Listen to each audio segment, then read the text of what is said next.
નમસ્કાર દર્શક મિત્રો, આપ જોઈ રહ્યા છો બુલેટિન ઇન્ડિયા ન્યૂઝ. આપની સાથે હું છું બરખા.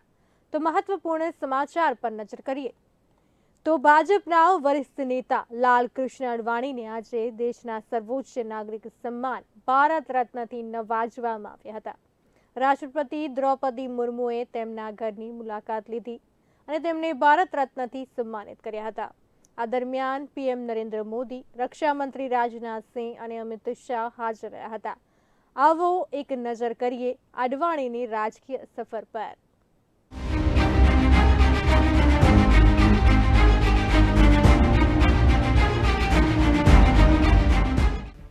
1966 થી 67 પહેલી વાર ઇન્ટરિમ મેટ્રોપોલિટન કાઉન્સિલના નેતા બન્યા. 1970 પહેલી વાર રાજ્યસભાના સભ્ય તરીકે ચૂંટાયા. 1973 થી 77 જનસંઘના અધ્યક્ષ બન્યા. 1977 થી 80 જનતા પાર્ટીના જનરલ સેક્રેટરી રહ્યા અને કેન્દ્ર સરકારમાં મંત્રી બન્યા. 1980 ભારતીય જનતા પાર્ટીના અધ્યક્ષ બન્યા. 1989 પહેલી વાર લોકસભા માટે ચૂંટાયા. 1999 થી 2004 દેશના ગૃહમંત્રી બન્યા.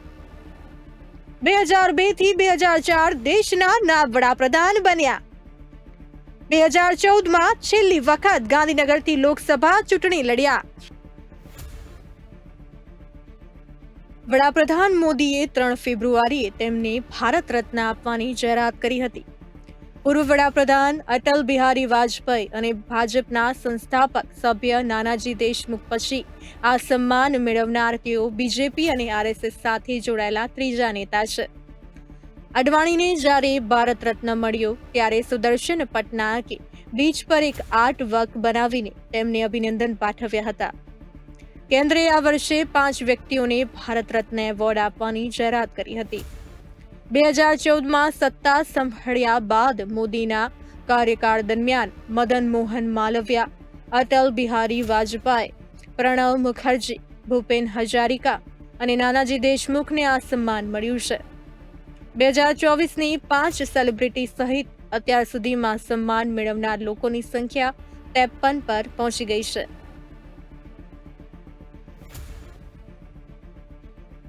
ભારત રત્ન દેશનું સર્વોચ્ચ નાગરિક સન્માન છે.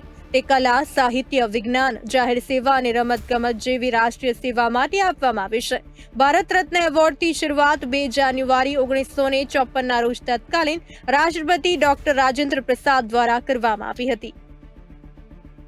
પહેલા આ સન્માન જીવિત વ્યક્તિને જ આપવામાં આવતું હતું, પરંતુ 1955માં ભારત રત્ન મરણોત્તર પણ આપવાનું શરૂ થયું. દેશના વડાપ્રધાન ભારત રત્ન માટે કોઈ વ્યક્તિના નામની ભલામણ રાષ્ટ્રપતિને કરે છે. એવોર્ડ મેળવનારને મેડલ અને પ્રમાણપત્ર આપવામાં આવે છે, જેના પર રાષ્ટ્રપતિની સહી હોય છે. મેડલમાં તાંબામાંથી બનેલા પીપળના પાન પર પ્લેટિનમનો ચમકતો સૂર્ય છે. પાંદડાની ધાર પણ પ્લેટિનમ છે. સિલ્વર મેડલની નીચે હિન્દીમાં ભારત રત્ન લખેલું છે. તેની સામેની બાજુએ અશોક સ્તંભની નીચે હિન્દીમાં સત્યમેવ જયતે લખેલું છે. આ સન્માન સાથે કોઈ રકમ આપવામાં આવતી નથી. 2020 થી 2023 વચ્ચે કોઈને ભારત રત્ન એવોર્ડ આપવામાં આવ્યો નથી. અગાઉ પણ રાષ્ટ્રપતિ દ્રૌપદી મુર્મુએ 4 વ્યક્તિને દેશના સર્વોચ્ચ નાગરિક પુરસ્કાર ભારત રત્નથી સન્માનિત કર્યા હતા, જેમાં પૂર્વ વડાપ્રધાન ચૌધરી ચરણસિંહ, પૂર્વ વડાપ્રધાન પીવી નરસિમ્હા રાવ, બિહારના ભૂતપૂર્વ મુખ્યમંત્રી કર્પૂરી ઠાકોર અને કૃષિ વૈજ્ઞાનિક ડોક્ટર એમ.એસ. સ્વામીનાથન બધાને મરણોત્તર આ સન્માન મળ્યું છે. ત્યારે આજે લાલકૃષ્ણ અડવાણીને ભારત રત્નથી નવાજવામાં આવ્યા હતા. Bureau report, bulletin India.